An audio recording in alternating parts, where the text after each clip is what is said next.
కర్కాటక రాశి వారు ఈ వారం మంచి మాట తీరుతో అందరినీ ఆకర్షిస్తూ ఉంటారు. అందరి చేత గౌరవింపబడే సందర్భాలు ఉండబోతున్నాయి. ఆర్థికపరమైనటువంటి స్థితిగతులు మెరుగవుతూ ఉంటాయి. ఆధ్యాత్మిక సేవా కార్యక్రమాల్లో పాల్గొంటారు.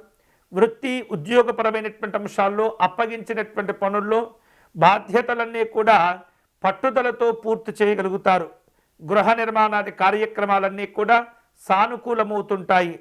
నూతనమైనటువంటి వాహన ప్రయత్నాలన్నీ కూడా కలిసి వస్తుంటాయి. వ్యాపారాలు గతం కంటే మెరుగైనటువంటి స్థితిగతిలో ఉండబోతున్నాయి. ఉద్యోగపరమైనటువంటి అంశాల్లో పదోన్నతులు పెరుగుతుంటాయి. కొన్ని రంగాల వాళ్లకు ఊహించినటువంటి విధంగా అనుకూలమైనటువంటి ఫలితాలు కూడా అందుకోబోతూ ఉంటారు.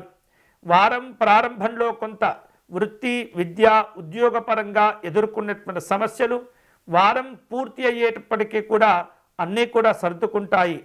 అనారోగ్యాల విషయంలో ఎప్పటికప్పుడు కూడా వైద్యపరమైనటువంటి సలహాలు సూచనలు తీసుకుంటూ ఉండాలి. ఆరోగ్యాల విషయంలో ఏమాత్రం కూడా నిర్లక్ష్యంగా ఉండకూడదు. వివిధ రూపాల్లో పనులు చేపట్టేటటువంటి క్రమంలో పెద్దవారి యొక్క సలహాలు సూచనలు తీసుకుంటూ ఉండాలి. ఈ వారం శుభకరమైనటువంటి ఫలితాలు పొందేందుకై పరమేశ్వరుని ఆరాధించటము ధ్యానం చేసుకోవటం మంచిది. నిత్యము కూడా శివపంచాక్షరి జపం చేసుకుంటూ ఉండాలి. ఈ వారంలో వీలైనటువంటి ఒక రోజున శివాలయం వెళ్ళి రుద్రాభిషేకం నిర్వహించుకునే ప్రయత్నం చేయండి.